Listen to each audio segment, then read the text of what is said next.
Şöyle ki tabii örgütün eleman temin yöntemleri var. Bir devlet bir teröristi etkisiz hale getirebilmek için 7 güvenlik görevlisini gözden çıkarır. Korkudan tir tir titriyor. Tamam diyoruz, sakin ol. Bak, teslim aldık seni.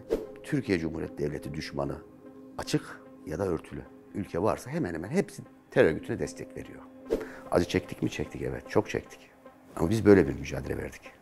Yani bu onların üstün meziyetli olduğunu falan göstermez. Tam tersi hainliklerini, korkaklıklarını gösterir.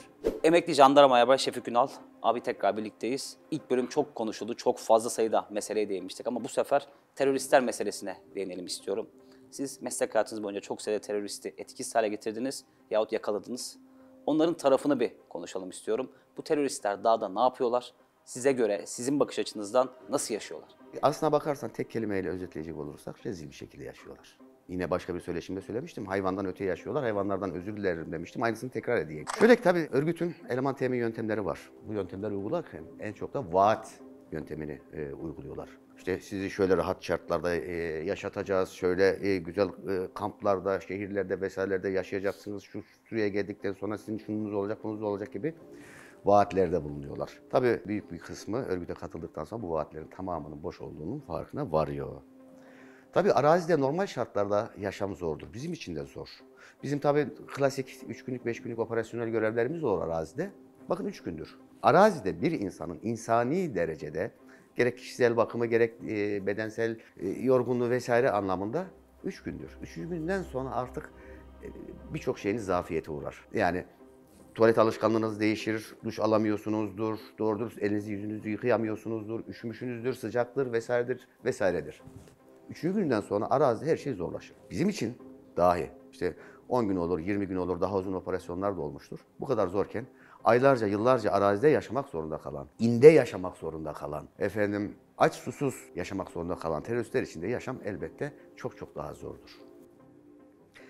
Tabii insanın yaratılışında, doğasında şu var, zorluğa adapte olma diye bir şey var. Bunu da es geçmemek lazım. Ama memnunlar mıdır? Sanmıyorum. Artı en babası zaten 3 ya da 5 yıl yaşıyor teröristlerin. Bir şekilde bu sürenin sonunda etkisiz hale getirilmiş oluyorlar. Ömürleri bu kadardır. Başka bir şey daha söyleyeyim yine teröristlerle ilgili. Terörle mücadeleyle ilgili dünyada kabul edilen bir standart vardır. Bir devlet bir teröristi etkisiz hale getirebilmek için 7 güvenlik görevlisini gözden çıkarır. Bizde terörle mücadelemizde bu tam tersidir. Tam sayıları net bilmiyorum günlük sayıları ama yaklaşık şu ana kadar 8.000 civarında şehidimiz var. Bunun içerisinde asker, polis, korucu dahil.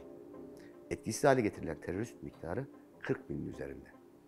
Tam ters bir orantı. Yani burada bunu özellikle belirtiyorum. Türkiye Cumhuriyeti Devleti'nin, Türk milletinin, Türk Güvenlik Kuvvetleri'nin üstün cesaret ve kahramanlıklarıyla verilen mücadelede bu sonuç elde edilmiştir. Acı çektik mi? Çektik, evet. Çok çektik. Ama biz böyle bir mücadele verdik. Peki abi, teröristlerle karşılaştığınız çatışma anlarında, böyle çok zorlu koşullarda gözlerine korku görüyor muydunuz onların? Ne durumda oluyorlar ya da teslim olduklarında nasıl oluyor? Çoğunda korku var. Nasıl tarif edeyim? Yani mesela bir tanesini sağ yakalamıştık bir yerde, gece vakti, çatışma esnasında. Yolun üzeri tepe, yarık var orada, oraya sığınmış. Çatışmanın devamında biz AT ederiz, arama tarama gecenin şartlarında yaparken onu orada tespit ettik. Uygun bir şekilde sağa teslim aldık.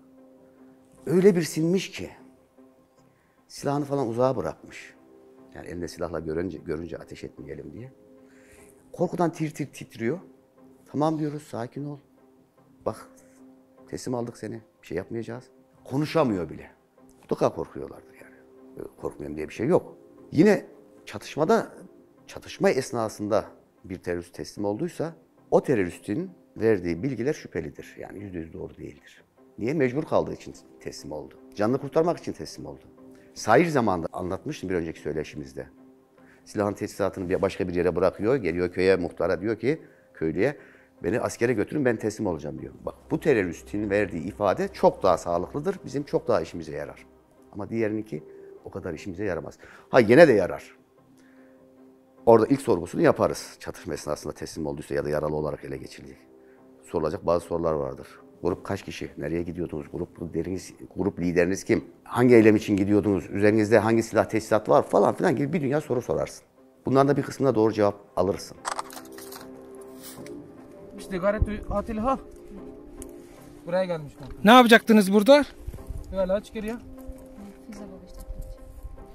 Füze atacaklarmış kepçeye. Kaç yaşında katıldın örgüte? Şanslı bir ketine ovada.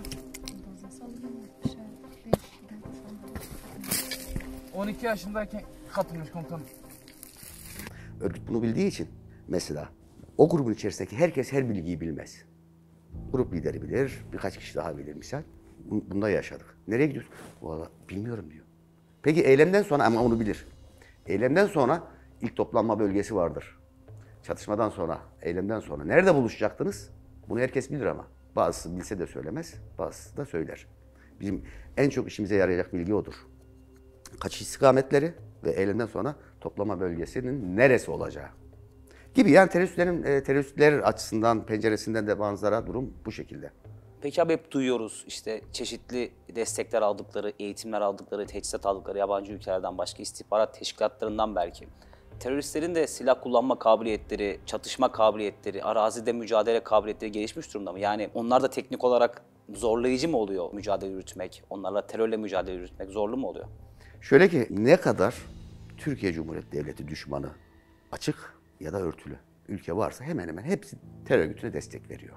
Komşularımızdan başlayarak daha tek tek saymaya gerek yok hemen hemen. Çünkü başta öyle olarak ele geçirilen teröristlerin üzerinden yakalanan silah teçhizat menşelerine baktığımızda Amerikan, Fransız, İtalyan, Bulgar, Rus, İran hep bunlar ait silah teçhizatlar. Çok iyi hatırlıyorum. 1992 yılında bizde henüz kriptoluk telsiz yokken teröristler Yavuz marka frekans taramalı telsiz kullanıyordu. Muş'un en gözetimiyiz, bizde kriptolu telsiz yok 92 senesinde. Teröristler ellerindeki frekans taramalı telsiz vasıtasıyla bizim konuşmalarımızı dinleyebiliyorlar. Ha, bizim de tedbirimiz var işte şifreli konuşuyorsun falan, kodlu konuşuyorsun falan filan ama hani kıyaslama yapmak açısından söylüyorum. Silah teçhizat imkan kabiliyeti dersem böyle ama savaşma ruhu dersem bu ayrı bir şey. Bu ayrı bir şey. Nasıl? Şimdi bu inanmışlıkla alakalı bir şey. Yani bunu tabii teröristin avantajları var. Kural tanımaz bir kere, kanun tanımaz, kitap tanımaz. Sivilmiş, çocukmuş, masummuş, köylüymüş, dinlemez. Hesap verecek kimse yok. İşine gelmezse eylemi kabul etmez. Pervasızcadır, haindir. Pusu kurmak kolay. Ya da filan bölgede, filan üst bölgesinde, filan karakola 100 kişiyle, 200 kişiyle, 500 kişiyle eylem yapmak kolay. Bu savaşçılık falan değildir. Terörist bu. Terör eylemi bu. Yani bu onların üstün meziyetli olduğunu falan göstermez. Tam tersi hainliklerini, korkaklıklarını gösterir. Şimdi bir insan yaptığı bir eylemden dolayı hiç kimse hesap vermeyecekse, utanmayacaksa her türlü şeyi kolaylıkla yapabilir. Bir otobüsü, sivil bir otobüsü durdurup elinde silahlı teröristlerle içinden masum vatandaşları indirip kurşuna dizmek nedir bu? Şey midir yani meziyet midir? Değildir. Hainlik. Bir okulu basıp öğrencisinin önünde, gözü önünde öğretmeni öldürmek meziyet midir? Kahpelik bunlar. Onun için yani evet terörle mücadele Türk askerine, Türk güvenlik kuvvetlerine büyük katkılar sağlamıştır. Bizi savunma sanayi başta olmak üzere çok iyi noktalara getirmiştir. Maalesef bu acıdan ya da ne diyeyim zor yıllardan, zor dönemden böyle tecrübe edinerek çıktık ama böyle de katkıları sağladı. Şu anda dünyada yoktur ben eminim, iddia ediyorum ve bunu sadece ben değil, işi bilen herkes bunu biliyor. Terörle mücadelede Türk askeri kadar inançlı, yetkin, iyi eğitilmiş, iyi tecrübe kazanmış başka bir ülke askeri yoktur. Yani 2-2 daha 4. Bu tartışılmaz. Peki abi şimdi çatışma esnasında dağda, görevde bir teröristle karşılaştığınızda işte şehit arkadaşlarınız, gazi olmuş arkadaşlarınız o zorluklar aklınıza geliyor değil mi? Ve Tabii, bu tabii. sizde başka bir motivasyon oluşturuyor mu? Motivasyonu oluşturuyor ama bizim işimiz duygularımızı kontrol etmek. O an hepsini silmeniz gerekiyor değil mi abi? Tabii duygularını kontrol edeceksin. Korkmak, korku bu da bir duygu değil mi? İntikam, öfke bunların hepsi duygu, insani duygular. Elbette bizde de oluyor. Yani işte korku duygusundan söyleyeyim gene oradan devam edeyim. Korkarsın ya ben az önce söyledim. Niye korkmayayım ya? Ama asıl olan şudur. Korkun davranışına etki ediyorsa korkaksındır. Ama o korkuyu yenip ya da yok sayıp, kontrol edip yapman gereken doğru hareket tarzını sergiliyorsan korkak değilsin. Böyle aşırı cesaret de iyi bir şey değil. O da hata yaptırır belki. Hata yaptırır tabii ki. İntikam duygusu da iyi bir şey değil. Yani duygularını kontrol edeceksin, serin kanlı olacaksın yani arazide. Yakaladım, vay onun intikamını almak için şöyle de yapayım, böyle de yapayım. Biz devletiz. Kalandığı andan itibaren artık biz devletiz.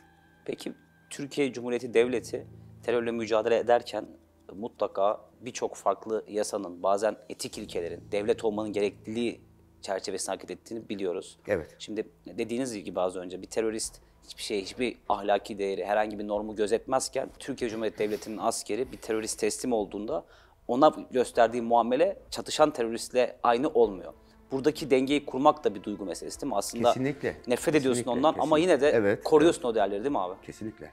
Nefret ediyorsun. Nasıl işliyor orada süreç? Nasıl tutuyorsunuz kendinizi? Ya tutmak zorundasın. Bir de hani sen tek başına değilsin ki yani. Bir sürü insan var, bir sürü birlik var vesaire. Tutmak zorundasın bir kere. Yani o kontrolü kaybetmemelisin. Artı bir de şu da var. Oldu bitti. Eğer bu teslim olan yakta yakalanan, özellikle sağ olarak yakalananlar için söylüyorum. Vereceği bir bilgi, bir eylemin önüne geçecekse, bir askerimizin hayatının kurtarılmasını sağlayacaksa bizim için daha değerlidir. Daha değerlidir. Kendisinin değeri yoktur ama vereceği bilginin kıymeti vardır yani. Abi teşekkür ederim. Konuşacak çok fazla konumuz var. Devam edeceğiz. Ben teşekkür ederim.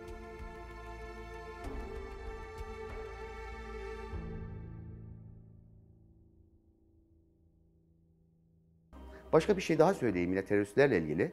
Terörle mücadeleyle ilgili dünyada kabul edilen bir standart vardır. Bir devlet bir teröristi etkisiz hale getirebilmek için 7 güvenlik görevlisini gözden çıkarır. Bizde terörle mücadelemizde bu tam tersidir.